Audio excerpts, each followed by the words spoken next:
Welcome everyone. स्वागत है आपका आपके अपने YouTube channel maths by Vipin sir पर। मैं विपिन शर्मा आज लेकर हाजिर हूं आपके सामने class 9 chapter 8 quadrilateral 1 and 2 question कर चुके हैं हम एक्सरसाइज 8.2 से। आज करते हैं question number 3। So without wasting time let us do question number 3। ABCD कोई रेक्टेंगल है and PQRS are midpoints of side AB BC CD and DA respectively. Show कराइए क्वाड्रिलेटरल क्या है, रोम्बस है। तो हमें सबसे पहले रेक्टेंगल देखना है। Rectangle the quadrilateral which has opposite sides equal is called rectangle. हमने एक रेक्टेंगल ड्रॉ कर लिया जिसकी opposite side AD equal BC and AB equal CD। साथ में हमें कंडीशन गिवन है PQRS मिड पॉइंट्स है इन साइड्स के। P is mid point of AB, Q is mid point of BC, R is mid point of CD and S is mid point of AD। Show कराना rhombus है क्या, जो quadrilateral अब हमें मिला PQRS। तो ये PQRS को रोम्बस प्रूव कराने का मतलब क्या हुआ, इसकी ऑल साइड क्या हो जानी चाहिए, इक्वल हो जानी चाहिए। PQ equal QR equal RS equal TS। But हमें एक चीज और याद रखनी है, डायगोनल के साथ रिलेशन रेक्टेंगल का क्या होता है, diagonals of rectangle are equal to each other. तो ये कंडीशन हमें कहां से याद रहेगी, introduction video of chapter number 8 quadrilateral. नहीं देखी जाकर देख ले। करते हैं स्टार्ट। हम देखते हैं solution in triangle ABC। P is midpoint since given है जो हमें P is midpoint of AB and Q is midpoint of BC। P midpoint है, Q midpoint है, तो ट्राइंगल ABC में हम क्या देखें, by using midpoint theorem. Mid point theorem का यूज करने से क्या पता चलेगा हमें पता चलेगा कि PQ is parallel to AC and PQ is half of AC। ये कंडीशन हमने नोट करा दी। एंड इन ट्राइंगल ADC में वर्क करते हैं। S is since S is midpoint of AD and R is midpoint of CD। R is midpoint of CD। So SR is parallel to AC by midpoint theorem। By using midpoint theorem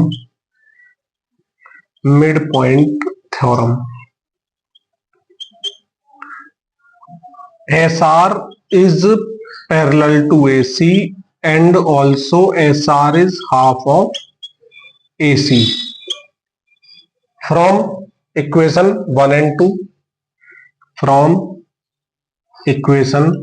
1 and 2 what you can say, PQ is parallel to AC and SR is parallel to AC। So PQ is parallel to SR। Finally PQRS is a parallelogram and PQ equal half of AC, SR equal half of AC, half of AC के equal both length है, then PQ will equal to SR।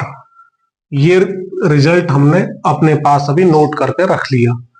आगे देखते हैं next.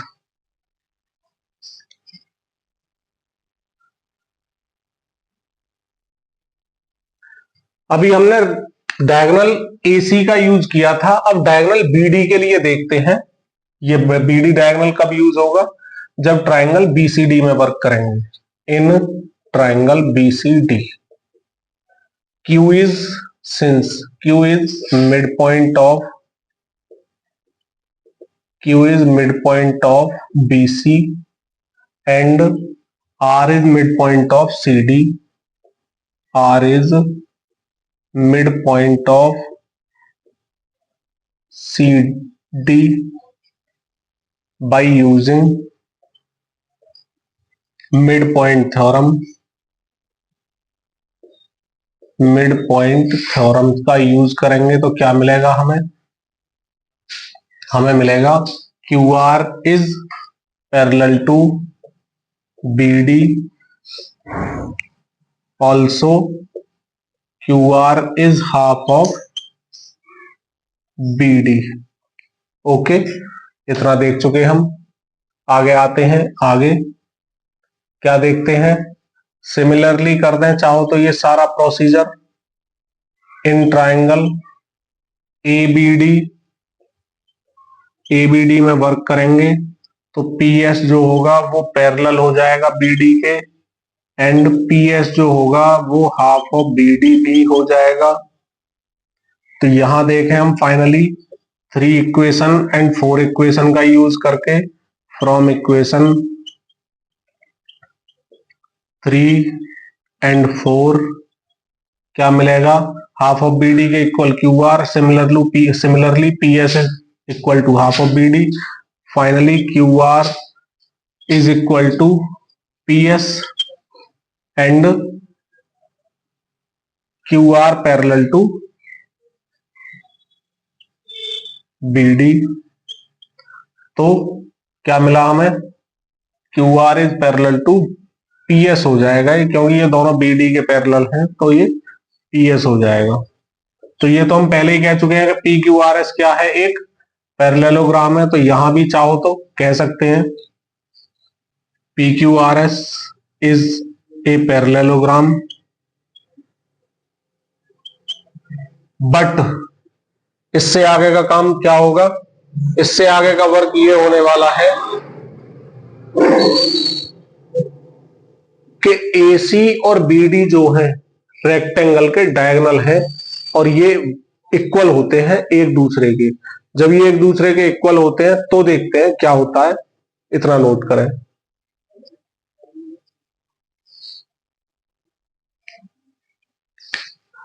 देखते हैं यहां पर, since diagonal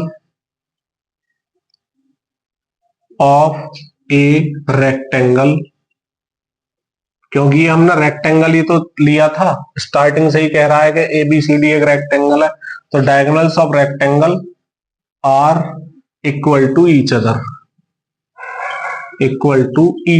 ये एक दूसरे के इक्वल होते हैं। जब एक दूसरे के इक्वल होते हैं तो हमें क्या क्या मिला? AC और BD फाइनली इक्वल हो गए, AC equal to BD।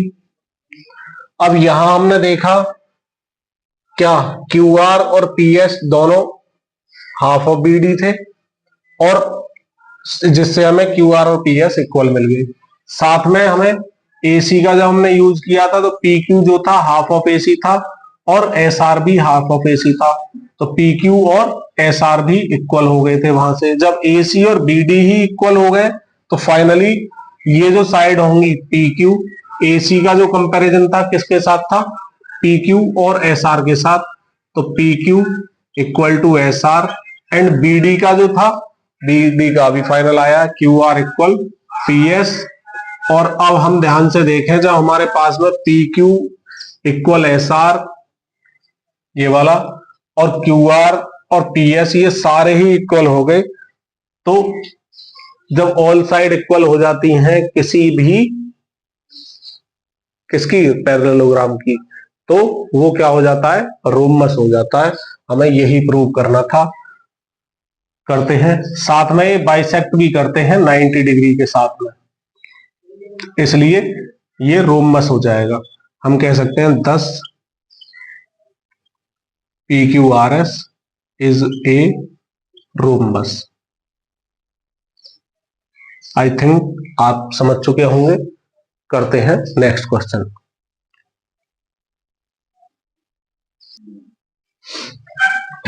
Question number 4 important question में काउंट होता है क्या कहा जा रहा है इसमें, ABCD is a trapezium which AB parallel to DC, parallel side होती हैं अपोजिट वन पेयर, यानी AB parallel to DC। BD क्या है, BD is a diagonal, PD is diagonal and E is mid point of AD, E एक mid point है AD का।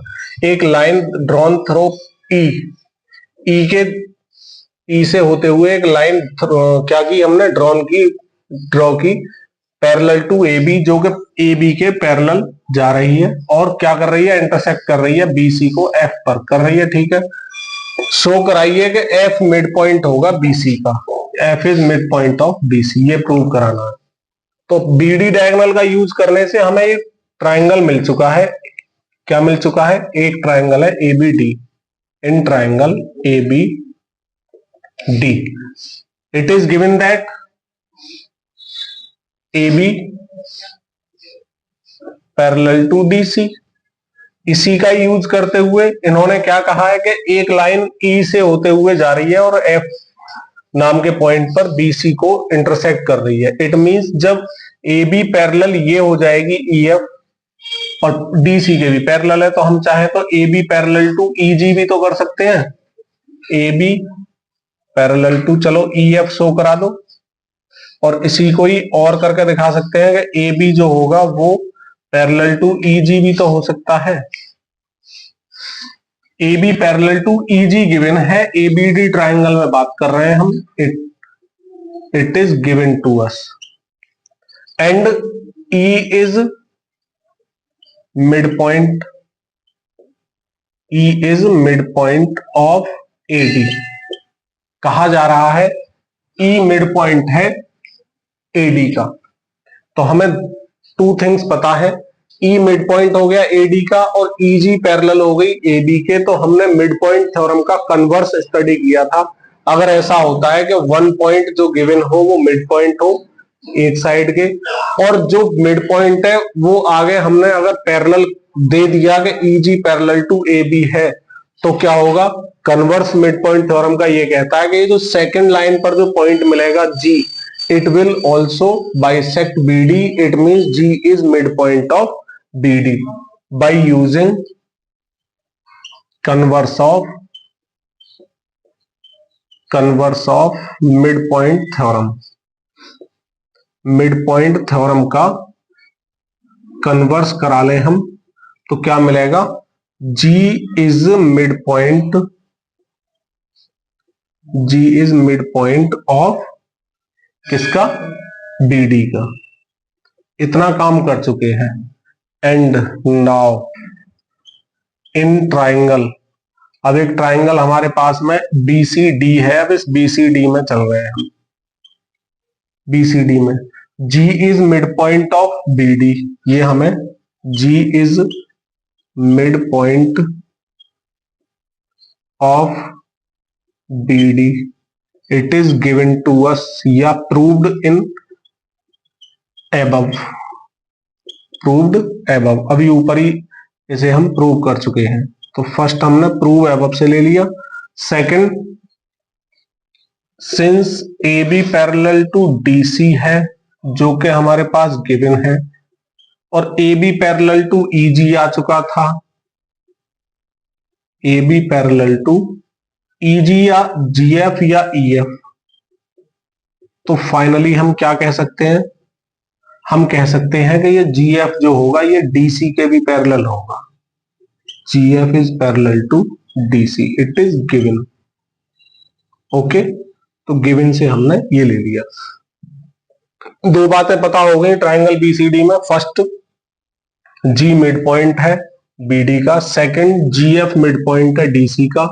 तो ये F जो पॉइंट है इसने BC को क्या किया होगा, बाइसेक्ट किया होगा। Finally we can say that by using converse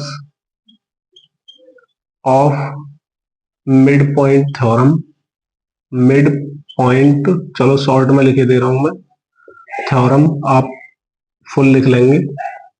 mid point theorem से क्या कहेंगे, F is mid point of, F is midpoint of BC। Finally यही हमें प्रूव करना था, हेंस प्रूव। वीडियो लॉन्ग होने का डर रहता है, अपलोडिंग में बहुत प्रॉब्लम आती है, आपको शायद पता ना हो किस तरह से वीडियो तैयार की जाती है। बार बार क्वेश्चन को लिखना, इरेज करना, इरेज इस तरह से करना कि आपकी वीडियो ज्यादा लॉन्ग ना हो जाए। तो कहीं ना कहीं आप वीडियो को आगे शेयर नहीं कर रहे हैं, सब्सक्राइब नहीं कर रहे हैं, देख के ऐसे ही छोड़ रहे हैं, तो डिमोटिवेट हो रहे हैं हम।